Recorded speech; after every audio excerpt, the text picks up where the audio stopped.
and his name is Mr. Bones. Bones, Bones, Bones, Bones.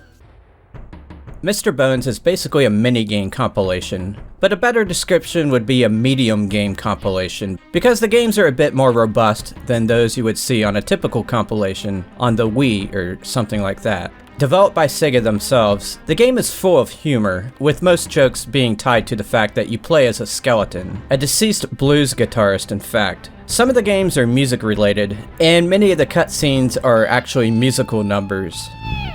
What can you do in this world?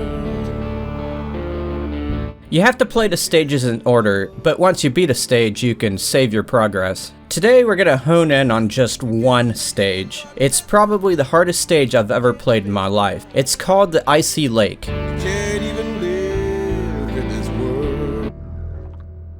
Icy Lake takes place about halfway through the game. In other words, if you can't get past it, you never get to see the other half of the game. The footage you see is me playing it on the original Sega Saturn, with no cheats. I'm playing the best I can, and I'm not dying on purpose. I added a number in the top right of the screen that indicates how many attempts I've made up to this point. To beat the stage, you simply have to walk to the other side of the lake. But to do that, you'll have to master some of the lake's unique properties. There's thin ice and there's thick ice. When you walk onto the thin, it starts cracking. At that point, you have about 1 second to jump off and land on thick ice, or else you fall into the cold water. If you jump onto the thin ice, you fall in instantly. It doesn't slowly crack, it just instantly breaks.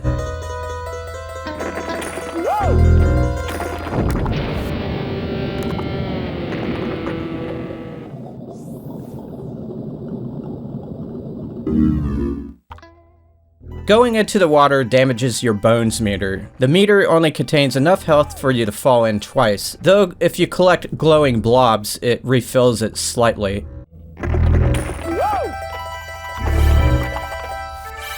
There are tiny floating islands of ice under the thin ice, and as long as you're right above them, you don't fall in. We'll call these islands floaters from this point forward. Most of what you'll be doing is moving from floater to floater. Some are stationary, some are moving, and some start moving if you jump on them. Also, jumping on any floater causes it to disappear for a moment, which causes the ice to become thin again. The ice physics are the most intricate I've ever seen, and I would even call them realistic. Everything in the stage is slippery. You have to gain momentum before moving forward, but too much momentum will usually lead to death. Basically, there's no way to go fast, because you'll lose control and end up under the ice. All these properties combine to make traversing the stage difficult, and there's a lot of traversing to do. The stage is very long, and there's no checkpoints. To add insult to injury, once you die, you are booted back to the main menu where you have to select the stage over again and wait for it to load.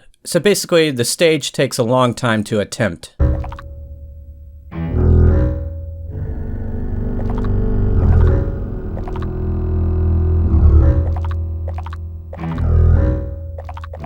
My personal history with this stage goes all the way back to 1996, the year this game was released in America, and the year I bought it. Back then I played all the way up to this stage, but I was never able to get past it. And believe me, it wasn't from a lack of trying. Back then I probably tried about 50 times. About 8 years ago, I rebought the game and decided to make another attempt, and that's when I was able to beat it. Just that one time. I made sure to save my spot at that time, and I was able to cruise through the rest of the game. Nowadays, as you can see, I am struggling to beat the stage, but with each death, I learn a little bit more. I started memorizing the floater patterns, and I eventually mastered the first few minutes of the stage. It's funny what you notice when you play the same stage over and over again. Like, why is there a black dot right here? It makes it look like my TV has a dead pixel.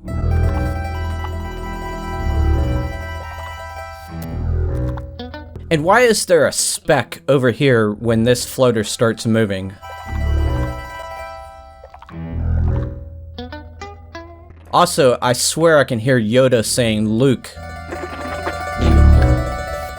I may be losing my mind. Now right here is the point I find most difficult. There's two floaters and they both need to be jumped on in order to activate them and cause them to move. I think I'm supposed to jump from one to another as they're moving. But remember, each time you jump on one, it disappears for a moment. So as soon as I land on one, I have to jump onto the other one and just keep doing it, or else I fall under. It's very hard to keep that up, especially since they don't move at the same speed. I eventually adopted a plan where I activate both and then jump onto the thick ice, and then run out to one of them and just stay on it. It takes flawless execution to do this, so I died half the time I attempted it. If you do make it through, you end up on some thick ice, and there's two more floaters, which function pretty much the same way as the previous two.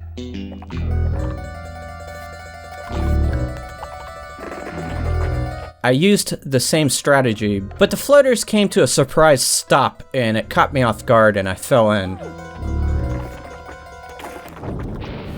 That was try number 33, and it was the furthest I've gotten. The next try, I managed to get to the same point again, and I almost killed myself in the same way. But this time I managed to hop on some nearby floaters, and I got onto some safe ground. I was so relieved. So now I'm in a new section that I haven't been able to get to in years. So next up are some fast-moving floaters, which caused my heart to skip a beat.